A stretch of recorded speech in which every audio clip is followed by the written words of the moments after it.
Hello everyone, welcome you all complete revision in 9 minutes. So आज का हमारा phylum रहेगा प्लेटीहेल्मिन्थ्स, जिसमें हमारा टॉपिक रहेगा टेनिया सोलियम, क्योंकि फैस्टियोला हिपैटिका हम ऑलरेडी कर चुके हैं।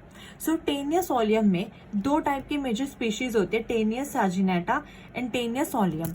जो टेनिया साजिनाटा है उसी को हम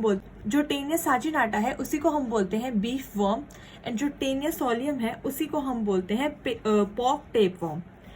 तो आज हम मेजरली जो डिजीज कोज करता है वो आपका टेनिया सोलियम है, जो टेनियासिस और सिस्टिसर्कोसिस डिजीज कोज करता है ह्यूमन बींग्स में। तो हम उसी के बारे में बात करेंगे।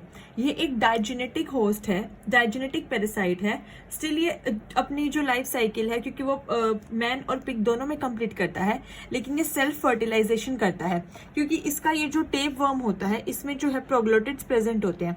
इन प्रोग्लोटिड्स में both male and female sex organs जो है एक प्रोग्लोटिड में दोनों प्रेजेंट होते हैं। ओके, सो इसलिए ये सेल्फ फर्टिलाइजेशन करना पसंद करता है। देन इसमें ये सेगमेंट्स में डिवाइड होता है, जैसे कि आप लोग देख ही रहे हैं। एक मैच्योर टेपवर्म जिसमें ऊपर स्कोलेक्स होगा, हेड, नेक, देन स्ट्रोबिलाई होंगे। इसमें आपके 3 टाइप के प्रोग्लोटिड्स होंगे। जो बिल्कुल नेक के पास वाले रीजन में होंगे उनको इमेच्योर प्रोग्लोटिड्स बोल देंगे, जो उसके बाद मिडल में होंगे उनको मैच्योर बोल देंगे, और लास्ट वाले में एग कंटेन होते हैं इसके। देन जो आपका स्कोलेक्स होता है उसमें उसके ऊपर हेड पे 4 सक्कर प्रेजेंट होते हैं और 2 रोज ऑफ हुक्स प्रेजेंट होते हैं, जिनको हम रोस्टेलम बोलते हैं एक साथ। जो आपके ग्रेविड प्रोग्लोटिड्स होते हैं, सबसे मैच्योर प्रोग्लोटिड्स, उन्हीं में से वो एग रिलीज करता है। तो अब हम इसके बारे में थोड़े मॉर्फोलॉजिकल फीचर्स जान लेते हैं। जैसे कि इसकी इलोंगेटेड बॉडी होती है, डोर्सो वेंट्रली फ्लैटेंड, और ये रिबन लाइक होता है, आपको दिखाई दे रहा है जैसे कि। और हेड, स्कोलेक्स और नेक में, हेड, स्कोलेक्स, नेक और स्ट्रोबिलाई में जो इसकी बॉडी है वो डिवाइडेड होती है। देन उसके बाद इसके जो आपकी बॉडी वॉल होती है वो मेजर 4 टाइप्स में डिवाइड होती है, tegument, basement membrane, musculature and parenchyma. Tegument तो हमने जैसे फैस्टियोला में पढ़ा था कि वो प्रोटीन्स और कैल्शियम कार्बोनेट से होती है बनी हुई, और हेल्प्स करते हैं एब्जॉर्प्शन में और प्रोटेक्शन में। सिमिलरली आपकी जो बेसमेंट मेम्ब्रेन है वो बिल्कुल ऐसे बेसल लेयर होती है जो बेस से स्टार्ट होती है, ठीक है। देन मस्कुलेचर तो आपकी मस्कुलर सेल्स की लेयर होगी। देन पेरेन्काइमा आपकी मेसेनकाइमल सेल्स की लेयर होती है। इसका एक्सक्रीटरी सिस्टम फ्लेम सेल्स होते हैं, ठीक है, जो इसके लेटरल साइड्स पर प्रेजेंट होते हैं। रेस्ट इसके बारे में वैसे तो हम लाइफ साइकिल में पूरा पढ़ेंगे ही, तो चलिए इसकी लाइफ साइकिल ही देख लेते हैं। अब देखिए इसकी लाइफ साइकिल स्टार्ट करते हैं। इसकी लाइफ साइकिल स्टार्ट होती है सिस्टिसर्कोसिस से। ये एक टाइप का सिस्टिसर्कोसिस जो ह्यूमन कंज्यूम करते हैं। ये एक टाइप के पिग के मीट में इसके आप कह सकते हैं एग के बाद जो लार्वल स्टेजेस है उस टाइप से प्रेजेंट होते हैं। यही स्टेज जो है ये ह्यूमन कंज्यूम करते हैं। ये ह्यूमंस में चली जाती है। ह्यूमन इसको कंज्यूम करने के बाद इन्फेक्ट हो जाते हैं।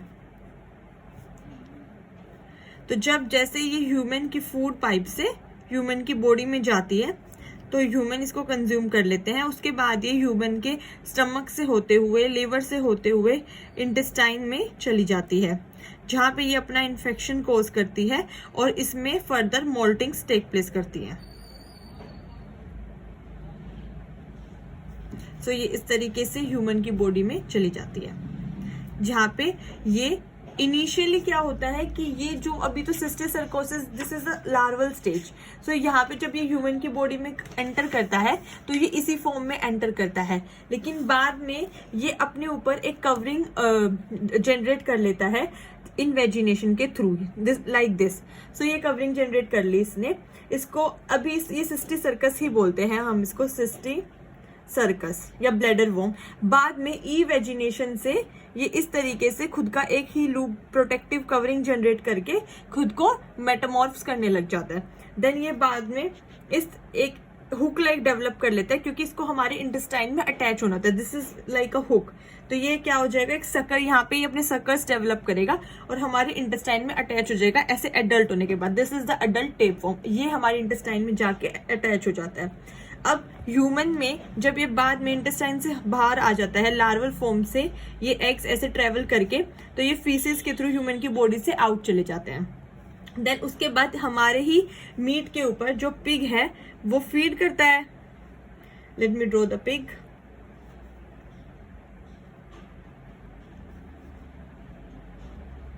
ये हमारा पिग है जो हमारे ह्यूमन की जो फीसिस है उन पर ये फीड करता है। सो जब ये पिग जो है फीड कर लेगा तो उसके बाद इसकी जो फूड पाइप कैनाल है उसमें ये जो है एग और ये लार्वल स्टेजेस इसके आ जाएंगे। देन उसके बाद होगा क्या, इसमें ये खुद को मेटामॉर्फ्स करेगा और चेंज करेगा अपने स्टेजेस को। किस तरीके से, सबसे पहले जैसे कि ये जो एग है ये अपने आप के आउटर में एक शीट डेवलप कर लेगा जिसको हम ओंकोस्फेयर बोलेंगे, और इसमें ये 6 टाइप के हुक लाइक प्रेजेंटेशन रखेगा जिसको हम एंसिस्टेड हेक्साकेंट बोल देंगे। इसके अंदर ये 6 टाइप के हुक प्रेजेंट होंगे। These are 6 type of hooks present, ये दिस वन। सो इस पूरे सर्कल को हम बोलेंगे ओंकोस्फेयर, और ये अपने अंदर एक हेक्साकेंट नाम के हुक्स प्रेजेंट होंगे जो एंसिस्टेड होंगे, इसलिए हम इसको बोल देंगे एंसिस्टेड हेक्साकेंट। ठीक है, उसके बाद क्या होगा, ये एंसिस्टेड हेक्साकेंट बाद में अपनी ये लेयर से बाहर आ जाएंगे। ये कुछ इस तरीके से दिखाई देंगे, मैं दोबारा बता देती हूँ। ये देखिए कुछ इस तरीके से,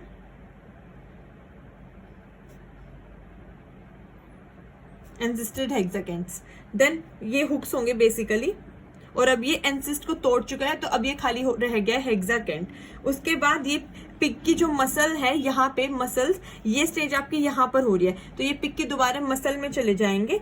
ठीक है, और यहाँ पे दोबारा से ये सिस्टिसर्कोसिस लार्वा बना देंगे, और यही स्टेज है जो ह्यूमन पिग के या फिर आप कह सकते हो मीट से कंज्यूम करते हैं, और दोबारा से इसकी लाइफ साइकिल ह्यूमन में स्टार्ट हो जाएगी, इसलिए हम इसको डायजेनेटिक होस्ट बोलते हैं। इसकी हम पैरासिटिक एडेप्टेशंस देख लेते हैं। उसमें सबसे पहले आपकी मॉर्फोलॉजिकल एडेप्टेशन है। So first is morphological.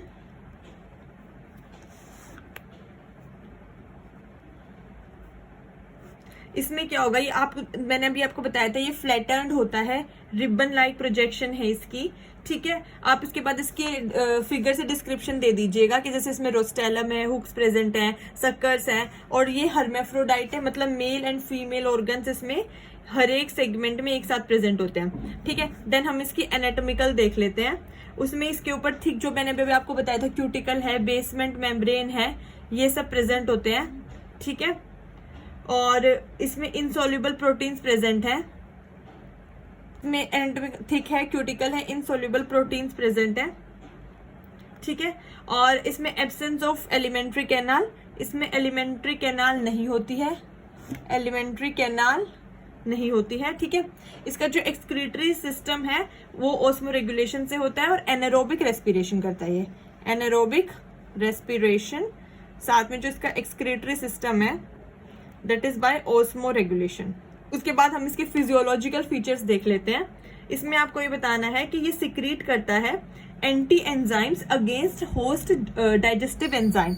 It secretes anti enzymes, क्योंकि ये अपने आप को अदरवाइज हमारी बॉडी में चिपकाएगा कैसे, तो सिक्रीट करेगा एंटी एंजाइम अगेंस्ट होस्ट की, आपके डाइजेस्टिव सिस्टम के अगेंस्ट में। ठीक है, फिर स्टिमुलेट कर देता है होस्ट की गट को टू सिक्रीट म्यूकस, जिससे ये फॉर्म कर लेगा एक प्रोटेक्टिव लेयर। ठीक है, उसके बाद इसकी लाइफ साइकिल जो होती है वो आपकी हर्मेफ्रोडाइट है, सेल्फ फर्टिलाइजेशन है। और आज के लिए इतना ही। अगर आपको कोई डाउट हो तो आप कमेंट सेक्शन में जरूर मेंशन करिएगा, I will surely clear that. So अगर आपको ये वीडियो पसंद आई हो तो please like, share and subscribe this channel. Thank you so much. जय हिंद।